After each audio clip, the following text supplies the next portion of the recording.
તો નમસ્કાર મિત્રો, સ્વાગત છે ફરી એક નવા વિડીયોમાં।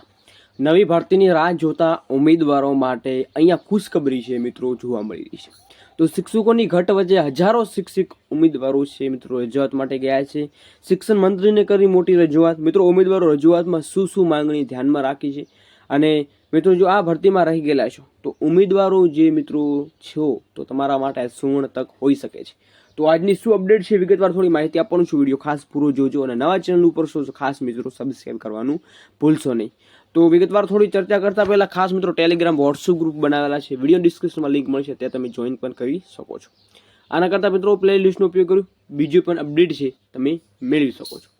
તો અપડેટ શું છે તો કે શિક્ષકોની ઘટ વચ્ચે અહીંયા તમને અંડરલાઈન કરીને બતાવી રહ્યું, શિક્ષકોની ઘટ વચ્ચે મિત્રો ઉમેદવારો ટેટ પરીક્ષાની રાહમાં જોઈને બેઠેલા છે। ઝડપથી પરીક્ષાનો આયોજન ઉમેદવારોએ શિક્ષણ મંત્રીને કરી છે રજૂઆત। તો સાથે સાથે શું માંગણીઓ ધ્યાનમાં રાખી છે એના ઉપર થોડી ડિટેલ્સ વાઇઝ ચર્ચા કરીએ।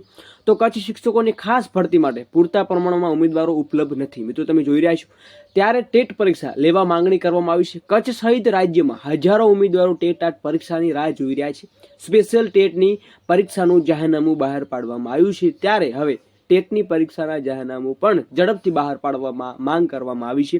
તો રાજ્યની શિક્ષણ વિભાગ દ્વારા 2024માં કરવામાં આવે એવા માટે થાય મિત્રો સંભાવના ખૂબ ઓછી છે, પરંતુ ખાલી રહેલી જગ્યા પર નિમણૂક માટે શિક્ષણ વિભાગ દ્વારા સત્વરે ટેટ પરીક્ષા લેવામાં આવે તેવી માંગ અને સાથે પીટીસી અને બીએડ પાસ તાલીમાર્થીઓ જે ભરતી કરવામાં આવે એવા ઉલ્લેખનીય છે। અને શિક્ષણ વિભાગ દ્વારા બહાર પાડવામાં આવેલા કેલેન્ડર મુજબ પ્રાથમિક વિભાગમાં 2025, 26 અને 27 અને 28માં મિત્રો 7,500, 6,000, 6,000 અને 5,000 જેટલા કાયમી શિક્ષકની ભરતી કરવામાં આવે એવી સત્તાવાર આંકડા પણ બહાર પાડી દેવામાં આવ્યા છે।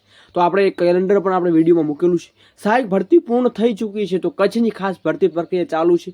ભરતી માટે પણ પૂરતા પ્રમાણમાં ઉમેદવારો ઉપલબ્ધ નથી મિત્રો, તો ત્યારે ખાલી જગ્યા પર ભરતી કરવા માટે ટેટ પરીક્ષા લેવાય તે માટે ખાસ જરૂરી છે અને પરીક્ષા બાદ ભરતી થઈ શકે હોવાથી શક્ય એટલી ઝડપી ટેટ પરીક્ષા લેવામાં આવે એવી રજૂઆત મિત્રો કરવામાં આવી છે અને આવી રજૂઆત શિક્ષણ મંત્રીને કરવામાં આવી છે। તો મિત્રો શિક્ષણ મંત્રીને રજૂઆત કરવામાં આવી છે તો ટૂંક સમયમાં એનો ઉકેલ પણ કંઈ ના કંઈ જોવા મળશે। તો જે નવા કંઈ અપડેટ આવે છે મિત્રો ભરતી લગતા નવા, તો ચોક્કસ આપણી ચેનલ ઉપર સૌથી પહેલાં તમને અપડેટ આપી દેવામાં આવશે। તો ખાસ બેલ આઇકન પ્રેસ કરી ચેનલને ખાસ સબસ્ક્રાઈબ કરજો।